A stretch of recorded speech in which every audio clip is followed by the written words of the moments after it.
According to the Kennedy Center, arts integration is defined as an approach to teaching in which students construct and demonstrate understanding through an art form.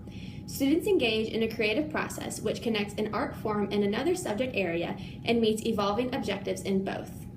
This approach to teaching and learning is student-centered and focuses on combining two core subjects to provide students with a deeper understanding of the content introduced.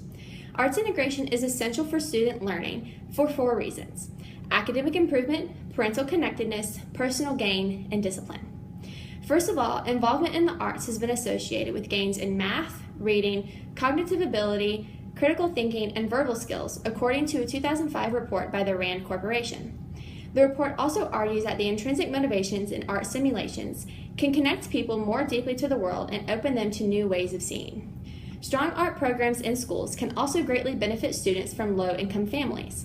On average, families of middle and higher income have a better chance of exposing their children to the arts, such as trips to a museum and club dance classes, whereas lower-income families do not have this sort of availability. By incorporating arts into the classroom, students from lower-income families can have a level playing field with the children who have these enrichment activities.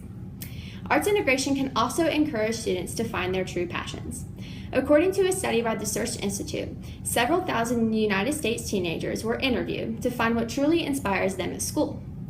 Out of more than 200 different inspirations, the top 10 was made up of mostly arts-inspired practices. Participating in or leading art, dance, drama, music, writing, and creative arts activities were a few.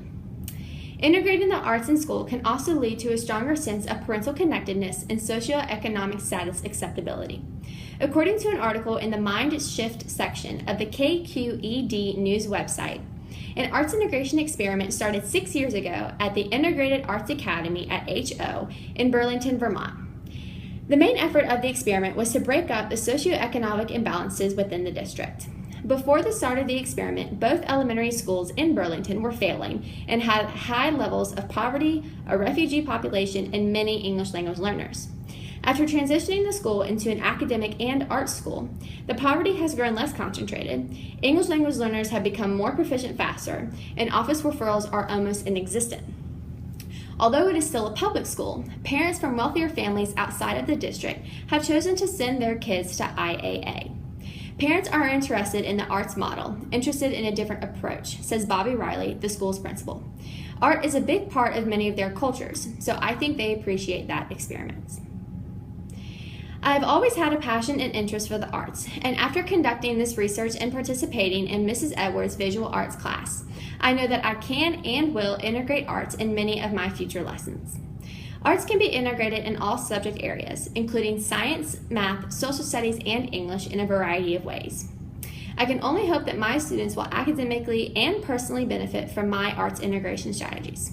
So, what can school leaders do to increase arts education? According to the Arts Education Partnership, there are 3 ways. 1. Establish a school-wide commitment to arts learning. 2. Create an arts-rich learning environment. And 3. Rethink the use of time and resources.